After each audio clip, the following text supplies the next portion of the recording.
The appointments of judges of magistrates are atrocious.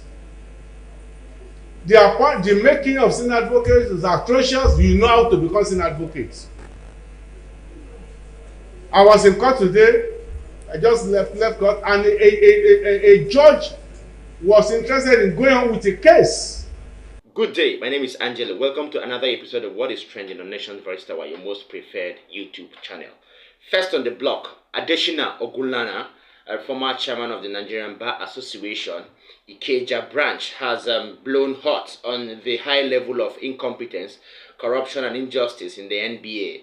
In the wake of the motion, whether or not legal action will be taken on Senator Bulkachiwa and his judge wife, Adeshina opined that the appointment of judges and magistrates is now atrocious, very, very injustice inclined, and filled with or characterized by a high level of corruption, injustice, and also sentiments, including the making of senior advocate of Nigerians too. The legal luminary opined that and called on political, human, and legal activists to put in efforts to bring back sanctity to the Nigerian Bar Association, especially the hierarchy of the NBA. This was said in the wake of the issues surrounding the statement made by Senator Bulkachiwa about the alleged favor he normally calls from his wife as a result of their marriage, to a kind of sentimentally waive cases in favor of the APC senators who are his colleagues anytime they appear in the tribunal. Let me allow you to watch a brief interview from the Nigerian Bar Association former chairman of the Ikeja branch. Watch it. The appointments of judges of magistrates are atrocious. The making of senior advocates is atrocious. You know how to become senior advocates. I was in court today. I just left court, and a judge was interested in going on with a case where if you are sentenced to life imprisonment and they have just brought in a new witness, just have the lawyer now, and the judge was interested in continuing. The poor lawyer stood up and said, "My lord, I've just been served now," and the judge wanted to railroad him. Everybody kept quiet, so I stood up. I said, "My lord, but we are talking of justice now." He called that bush. He said, "Well, where do I want to send? If you want to do alternatives, you have to bring in the minors, and so that they could do with them. But all the other lawyers will have to go out." I said, "I will go out." He said, "In the rain." I said, "Yes." I said, "Yes. That this is not right."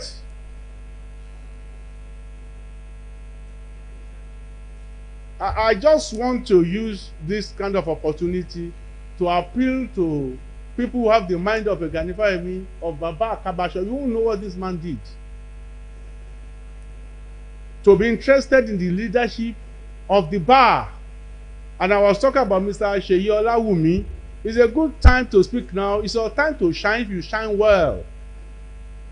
The country is really in a mess, and the politicians could have the audacity and the impunity of a Bulkachiwa, a senator, the floor of the Senate, saying, "I want to thank my wife for helping me to compromise justice in favor of my colleagues."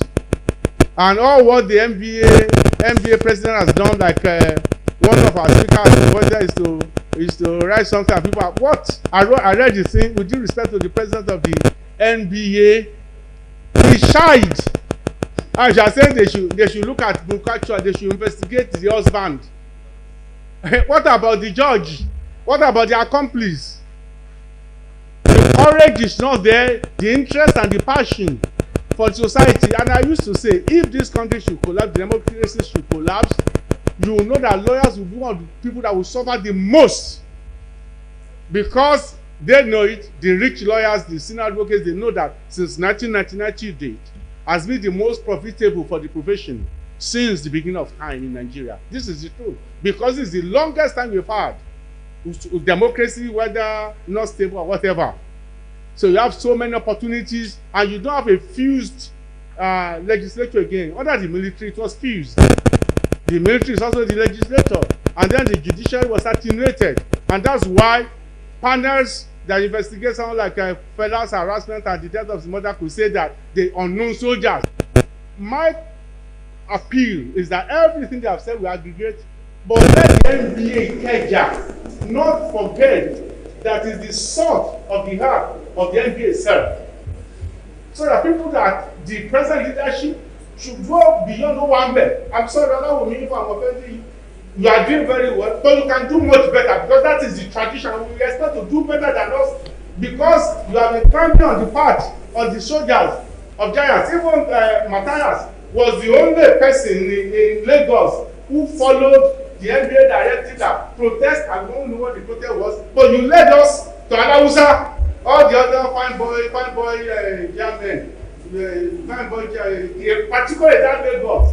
That Lagos is a problem. Welcome back. If you're just joining us, this is still Nation's Voice Tower. You heard it from the former chairman of the Nigerian Bar Association, Ikeja chapter, Adesina Ogunlana, senior advocate of Nigeria. The truth is, if you would go by what he says, especially on the issue of or the issue bothering Senator Bulkachiwa and his wife, Justice Zainab Bulkachiwa, over the favors he has been calling from his wife on issues or cases that are involving his senator friends from the APC at the tribunal while she was president of the Court of Appeal.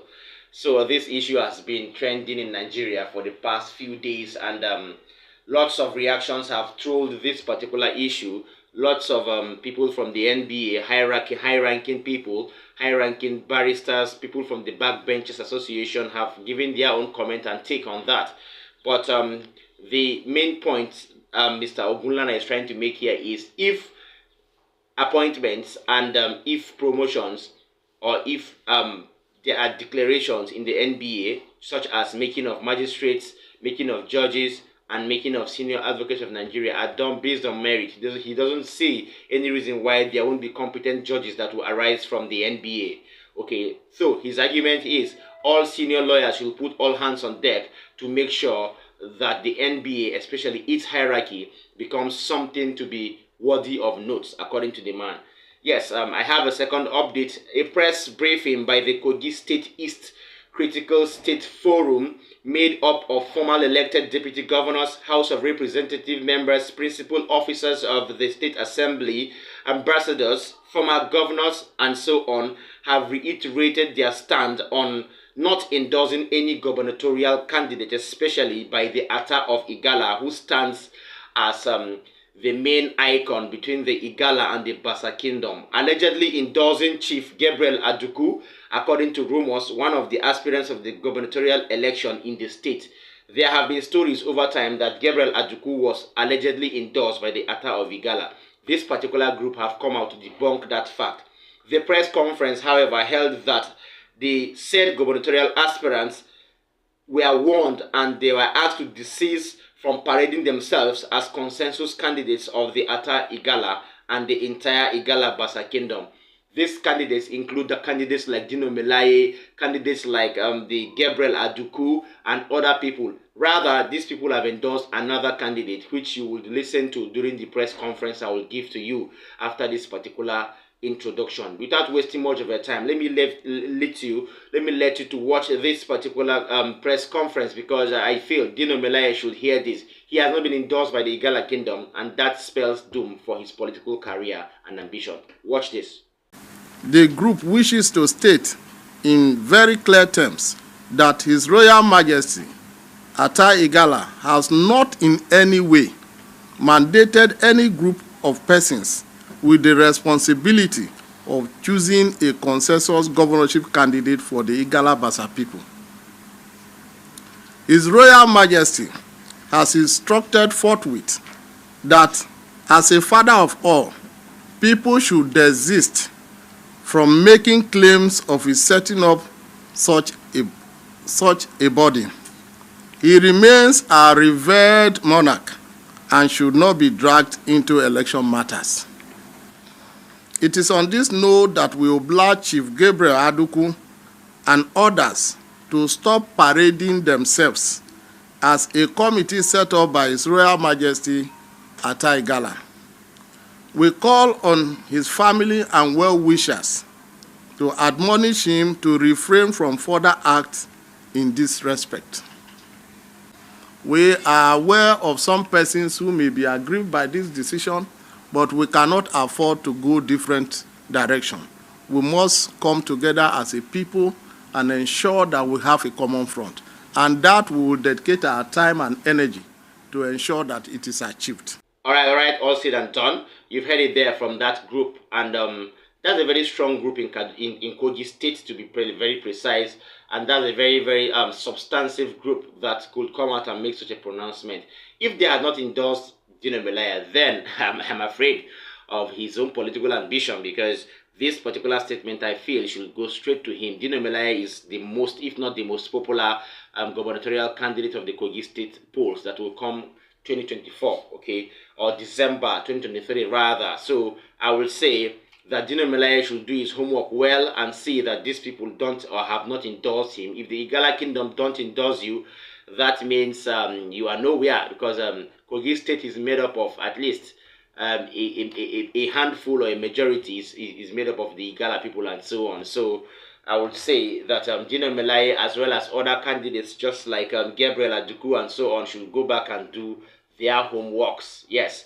Finally, still on the issue bothering the country, lots of problems, especially the just concluded arrest of Godwin Emefiele and the boss of the Economic and Financial Crimes Commission, Abdulrasheed Bawa. The abrupt suspension of Godwin Emefiele, the former governor of the Central Bank of Nigeria, by Asiwaju Bola Ahmed Tinubu, the president of Nigeria, is still echoing through Nigeria's political and economic spectrums and spaces in a season of deliberate systemic disruptions, I would say.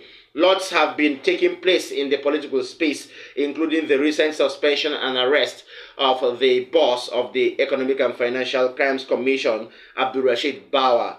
Now, for discussions and explanation around the legality of these actions by President Asiwaju Bola Ahmed Tinubu, former Attorney General of the Federation and Minister of Justice, Michael Ando Aka, Senior Advocate of Nigeria, has come online to give us more insights about this. Let me give you a brief cutaway from the interview he granted from his home in Abuja. I will let you get this as a sort of bonus update for you, because this is as a sort of a broad widening of our senses and brains on the issue pertaining to the arrest of Emefiele and Abdulrasheed Bawa. Stay tuned. It's a presumption under the Constitution, Section 36 of the Constitution, to the fact that anybody who is accused of a crime is presumed innocent until he's actually charged in court, tried, and convicted. But if you come to the issue of whether the president has the power to suspend, suspension is quite different from removal. Suspension for investigation is different from removal. Removal, the president can remove him only by 2/3 of the Senate, if he gets the 2/3 of Senate.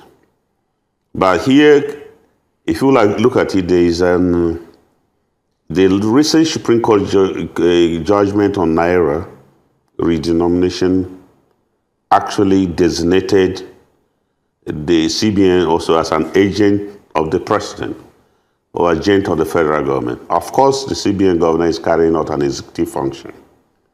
So if you go by the judgment of the Federal High Court before, which says the president can suspend, that was in Sanusi's case, when he was suspended by Jonathan, there was a judgment of the Federal Court that the president has the right to suspend a CBN governor, but cannot remove the CBN governor except by 2/3.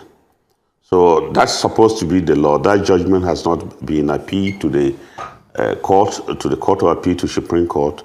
But if you look at the decision of the Supreme Court, the case with the governors brought about against federal government in respect of the Naira designation, the Supreme Court was clear on the point that the CBN is carrying out executive function, and executive functions are derived from the powers vested in the president under Section 5, executive functions of the president, which can be exercised through the ministers and agents of government.